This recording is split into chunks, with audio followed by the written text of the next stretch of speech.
Alright, so a quick overview. Of course, you have your instruction manual, your fairly basic remote control, which, I'm not even using this. I have a little keyboard plugged in. But, for the basic functionality, it's fine. I just don't care for it in general. The box itself, actually quite small, which is nice. And it has that nice aluminum bezel.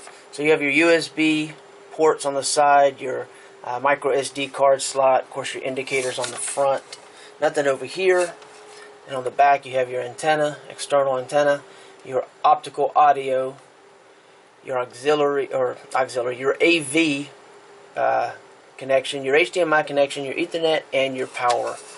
And then on the bottom, of course, you have some vents for cooling. So, it's a pretty compact little unit. Includes the HDMI cable, which I have connected, of course, to power, which is this here. I wish they were smaller than that because you can see this is pretty packed with items. So that's the unit itself. That is the actual main screen. Let's see if I can get this positioned a little better for you there. So this is one of the newer versions, of course. We go into settings. We've got network, display, preference, and in general, of course, system information. And let's see, more settings. So we can go down to About Media Box, and we can see the latest date showing Android security patch level June 1st, 2016. I don't know how well you can see that, but that's what it says. Nice thing about that, obviously, is Android 6.0.1 compared to 4.2 and 5.0, which are a lot more common with TV boxes. This is 6, which is the later, a more new version, not the latest, but one of the latest versions you'll see in an Android TV box, which is great. It actually moves quite quickly, quite well through the different settings. Kodi, of course, is here. The cool thing about this is you don't have a whole lot that you have to do. You can obviously go through and add your repository, different things from the repositories, but this already has some of the more common. One, of course, being Exodus, which a lot of people are familiar with. So I'm not going to get into that a whole lot simply because there's a lot of copyright related issues that go in hand with that. So we're not going to bother with that too much. Of course, you can surf the web, and I always use the same thing as a test, which is, you can see how quickly this loads up. I'm running on the 5 gigahertz. I really like this has that ability. So you can see images come up really quickly. Very pleased with that. It actually looks very good too. Videos, same type thing. We'll just click on this quick clip here. Of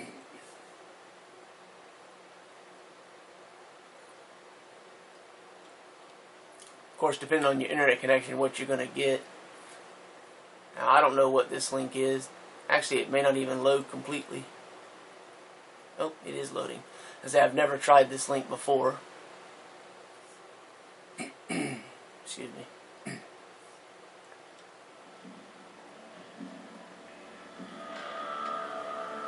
So video playback is actually very smooth. Web surfing, you check your emails, whatever you want to do, I guess. But yeah, I mean, overall, I really think the unit looks nice. Love the small size. And as you can see, video actually, I think, looks pretty good.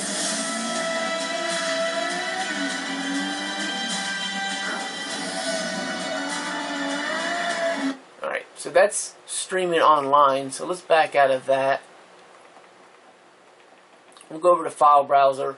I have a couple things plugged in, so we'll look at a 4K video. This is not a 4K TV, so I can't fully take advantage of the video, but it gives you an idea the 4K playback is possible, and it shows you the quality, hopefully, less the compression from Amazon uploading this review, unfortunately.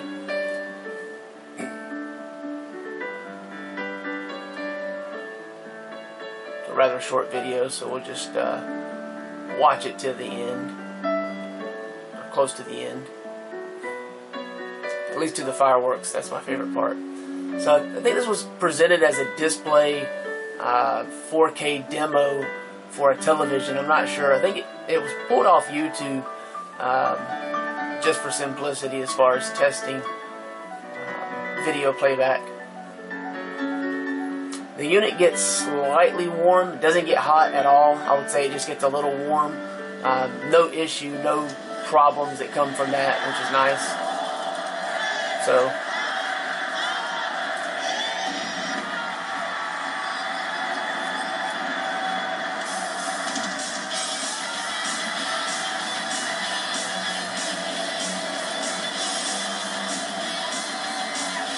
okay, so that's pretty cool.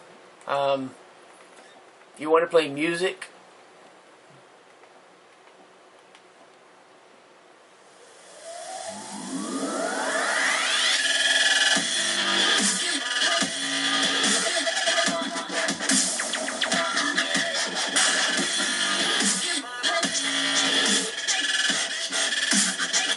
so that's not an issue at all. And if you wanted to view pictures, you can do that. As you can see, it opened up pretty quick. I like taking pictures of my car. So, and videos that you've recorded, such as this, look pretty good. Playback. I was only recording this with the dash cam that was 720, I guess, I believe. So, not the highest quality video to begin with, but it still looks pretty good in playback. And everything is smooth, fluid, no issues. So, as a whole, I mean, I don't have any problems with this TV box. I have had some that weren't as good, for sure.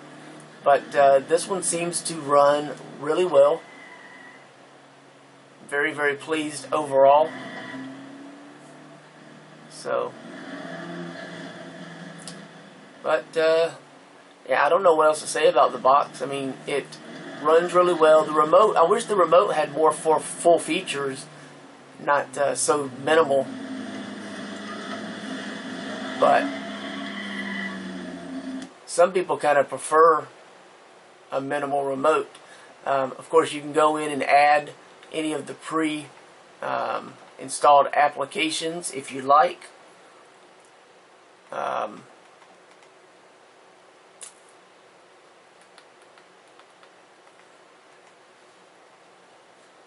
Go back to videos. Of course, there's the YouTube app, so if you wanted to watch this on YouTube, or if you wanted to use it in your browser, either one works fine. Let's set a few things straight. Not about what we do, but about what we don't do. We don't follow. Skip the ad. The launch of a new Ferrari is always a special event. As one of the world's most again, everything seems to work really well, very fluid, very fast. Is carefully dissected, overall, very impressive. By enthusiasts and owners around the world. At the launch of the new Ferrari 488 GTB, turn that down. I love these little keyboard type options. It just makes navigating and using these things so much easier. So, alright, so we'll go ahead and pause that. So yeah, I don't have any issues with this. It's a little box, doesn't take up a lot of space. The LEDs aren't overly blinding. Playback is all good. You can do pictures, video, music, you know, whatever. It works great. I like that it's a newer version of Android compared to some of the older, and I'm very pleased with the hardware as a whole. So that's pretty much all I can think to tell you about it. Thanks.